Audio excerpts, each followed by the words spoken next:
Welcome. So as to discuss about Pasaka, today we are talking about Pasaka. There is a Juma Kuu, long time ago. I mean Juma Kuu. Before this today Pasaka. Today it is Pasaka. As known as Jumapili. There is a Juma Kuu, Jumamosi, and Jumapili. Today it is known as Pasaka. What about Juma? What about Juma? Juma is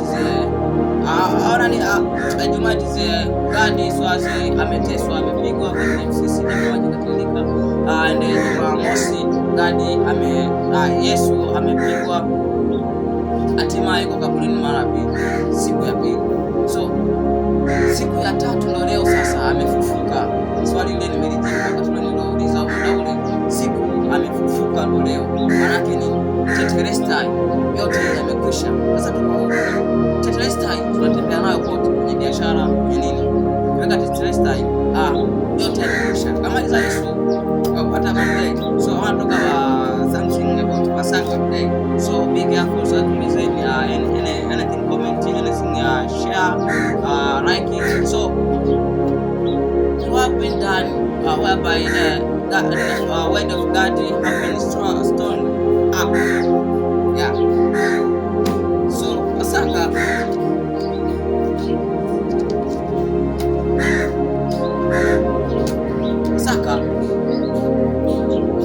what is the meaning of Pasaka? How about Pasaka? Pasaka, any word meaning definition. Pasaka ni siku ya wokovu kwa wanadamu wote, haijalishi Waislamu, haijalishi Wakristo. Pasaka wote fanya wokovu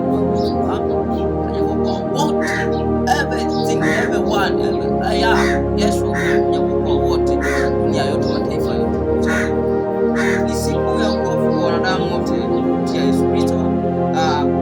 Katutoa Misri mpaka Kanaani, yani katutoa dhambini, katuweka huru. Ndipo Bwana alipofufuka siku ya tatu. Tetelestai yote yamekwisha. You know what? Just listen. Be careful for this. Kusoma kitabu cha Luka 22 mstari wa 5 inazungumza sana. So just as to read. What about wokovu?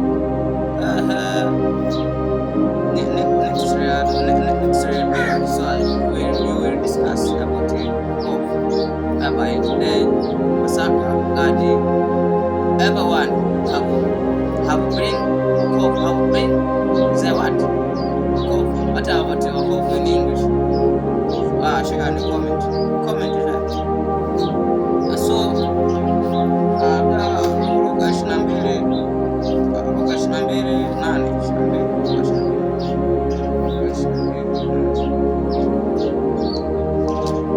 I'll be there for my friend. So as today discussing so much, discussing God. I want to understand what about Pasaka. That is the word of God. So I don't mean, but it is this word of God. That a word of God. Yohana 1:1 says that as a beginning have been a word. That word have been live in a word. That live in a word. Before live in a word have been live in God. That live in God, there is a God. Only God is a word. Hapo mwanzo palikuwa na neno, nalo neno lilikuwa kwa Mungu. Nalo neno liliishi kwa Mungu. Hilo neno liliishi kwa Mungu, ndiye Mungu mwenyewe. What about this? Tunaposoma Biblia ndo neno. Tunaposoma Biblia ndo Mungu. Sasa shauri yako. So be careful. So Luka 22 mstari wa 8 inasemaje? Luka 22 mstari wa 8 inasema, akawatuma Petro na Yohana akisema, nendeni mkatuandalie Pasaka tupate kuila. What about Pasaka? Nishaelezea mwanzo. So akatuandalia Pasaka tupate kuila kwa namna gani? Hii hapa alikuwa ameelekeza kwamba Pasaka ilikuwepo kabla yeye kuja kufanya. Ndio ilikuwa ishatabiriwa kwamba yeye atakuja Masihi kuja kutukomboa. Ndio maana Yesu alikuwa ni mwanafunzi, Yesu alikuwa ni mwalimu kati ya wale wote wanafunzi 12. Akamwagiza Petro na Yohana, nendeni mkatuandalie wapi? Tutafutie Pasaka tupate kuila. Walikuwa hapo pale wanapata mafundisho, lakini aliwateua watu wawili wanasema tuandalieni Pasaka. Hii ilitabiriwa kwamba atakuja Masihi. Kwa hiyo ilikuwa ni kuendelezwa Pasaka, watu wanajua hii Pasaka ilikuwa hivi. Yesu alikuja kufanya interesta yote amekwisha. Yote amekwisha. Everyone can understand. So walienda kuandaa Pasaka. Yohana wanafunzi waliagizwa na kwenda Pasaka pamoja na wakapata kuishi kwa pamoja, wakapata kama desturi, wakapata kufanya kila kitu kile kama Pasaka. Yaani wakaumini wa Yesu, wakaenjoy maisha yale, kusherehekea wokovu Yesu aliyopatia. So you know what? Soma kitabu cha Ezra 6:20. Ezra 6:20. Be careful. This is a podcast important to our. So in every life you have to understand the advantage and disadvantage so as to understand what to do. Ezra 6:20. Kitabu cha Agano la Kale. Ezra 6.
Mambo ya Nyakati wa Pili, Mambo ya Nyakati wa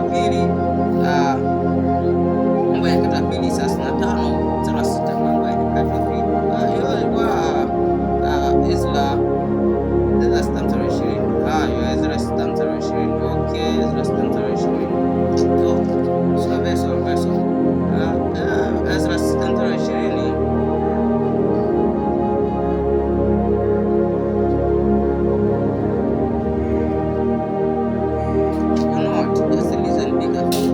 Inasema kwa maana makuhani na Walawi walikuwa wamejitakasa wote pamoja, wote walikuwa hali ya tohara, wakachinja Pasaka kwa ajili ya wana wote wa uhamisho na kwa ajili ya ndugu zao makuhani na kwa ajili ya nafsi zao. So unapochinja Pasaka, unapokumbuka kitu kama hichi, nafsi yako unairidhisha moja kwa moja kwamba inajua nini maana ya Pasaka, kwamba Mungu mwenyewe ambaye alikuwa alishughulika moja kwa moja ndani yetu, ambaye ni Mungu alikuja kwa njia ya binadamu kuja duniani kutuokoa. Sasa wewe unafikiri wewe unaweza ukaja kutuokoa ukapitia mateso yote yale ukawa salama? Utaweza kuvumilia mateso aliyopitia Yesu kwa namna ya kibinadamu? Yesu alikuwa na Mungu ndani yake. Ndio maana ukiwa unaongozwa na mwili hauwezi ukaweza kabisa. Ukisema Waamuzi 6 utaelewa vizuri kabisa. Lakini ukiongozwa na mambo ya mwilini, wewe utakuwa mwilini. Lakini ukiongozwa na mambo ya rohoni, utaenda rohoni, mwisho utakuwa mwana wa Mungu. Sababu wewe haufikiri mambo ya mwilini, unafikiria mambo ya mbinguni, sababu unaishi maisha ya utakatifu ukiwa duniani. Sasa fikiria unaishi maisha ya utakatifu ukiwa duniani, ukiwa mbinguni utaishi maisha gani? Atakuwa unaishi maisha ya utakatifu. Be careful my friend. That is a period of Pasaka. So watu walikuwa wanasherehekea nafsi zao kuhusu Pasaka, walichinja vitu na fulani kwa ajili ya nini? Kwa ajili ya Pasaka. Watu wengine wanasema jana, wasema yesterday as a Juma Kuu, siku uli nyama. So walichinja siku ya Pasaka ambayo ni Jumapili, walichinja wakala, kutakasa nafsi zao, kufurahia nafsi zao, kusherehekea ule ukombozi wa Yesu Kristo. So you know what, be careful. Ukisoma kitabu cha Kutoka 12 mstari wa 48, Kutoka 12 mstari wa 48. Kutoka in which testament? Is the Old Testament? Is the Old Testament? Yeah, ni Agano la Kale. Old Testament. About what? Yeah. Kutoka 12 kwa Kutoka 12:48.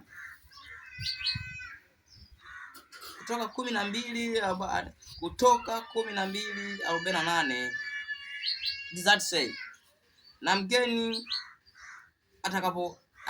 atakapoketi pamoja nawe na kupenda kumfanyia Bwana Pasaka waume wake wote na watawaliwe, ndipo hapo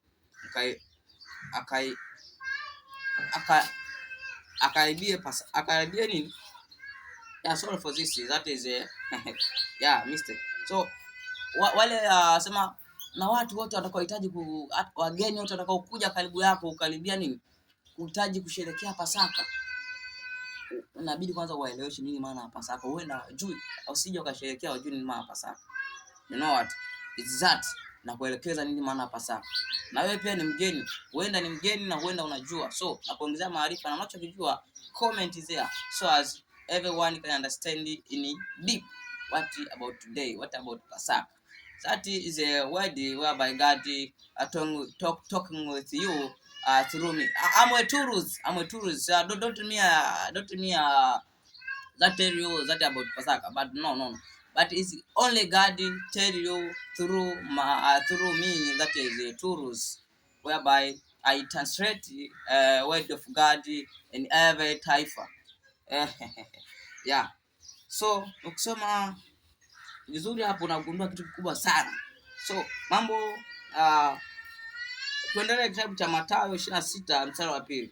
Inasema Mathayo 26 mstari wa yeah, New Testament, Mathayo New Testament. Yeah. You know what Mathayo is a New Testament. So ukisoma Mathayo 26 mstari wa 2. Mathayo 26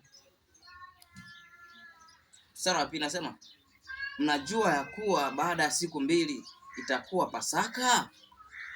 No, not your question, but let us repeat it. Mnajua ya kuwa baada ya siku 2 itakuwa Pasaka, na mwana Adamu atasalitiwa, asulubiwe. Anasalitiwa nani? Zimeandikwa zote. Kwani Yesu alijua kama Yuda atamsaliti? Kwani Yesu hakujua kama Yuda atamsaliti? Alijua. Kwani Yesu hakujua kama Petro atamkana? Alijua. Lakini walikuwa ni wanafunzi wake. Jirani yako ndio huyo anayeangamiza mambo yako. Alijua. Ndugu yako ndio huyo anayefanya, anayekupeleleza. Huyo anayekujua ndo anayekuibia. Sasa mtu aweza hakujui akaja akakuibia, ni ngumu sana. Hivyo wale wanafunzi wale waliojulikana kwamba walikuwa ni Petro na walikuwa saliti, mwingine alikuwa ni anamkana. So walijulikana mwanzo. Hivyo yule msaliti alikuwa ashajulikana muda mrefu, akamsaliti Yesu. You know what? Ilijulikana moja kwa moja kama msaliti atatokea kwenye ile kundi na kumsaliti Yesu. Na yule ndio alisababisha kifo, kwa sababu ndio aliyepeleka taarifa kule kwamba mtu fulani mimi namjua, kwa sababu wanafunzi walikuwa wanafanana. Wote walikuwa wanafanana. Huwezi kumjua Yesu kati ya wale, hata kama akiwa mbele anaongoza wanafunzi wake. Huwezi kumjua, wote walikuwa wanafanana, kwa sababu ukiwa na Yesu unafanana na Yesu. You know what? Ukiwa na Mungu unafanana na Mungu. Ukiwa na Bwana unafanana na Bwana. Mtu anaweza kujua. Ndio maana alivyoambiwa Petro, wewe ndio ndugu yake na Yesu. Akasema hapana. Hata kutembea kwake anajulikana, anaonekana, anatembea, anaonekana kama anatembea namna gani. Yeah, you know what? Ukiwa na Yesu wewe una umungu ndani yako. Ukiwa na Yesu hakuna kitakachokusumbua. You know what? Soma kitabu cha Isaya vizuri, kitakuelekeza makini. Yeah. Ukisoma kitabu cha Luka 10:19, ni wapa mamlaka kukanyaga nge na nyoka na adui na watu wazuri. Ni nani aliyepewa? Ni wale wanaokuwa na Yesu na wanapewa mamlaka. Sasa unapewa mamlaka wakati uko dhambi. You are stupid. No about this. So hapo kimeelezewa kitu kikubwa sana kwamba watu waliokuwa na walijulikana mno. So know what? Thank you so much for this period. Welcome.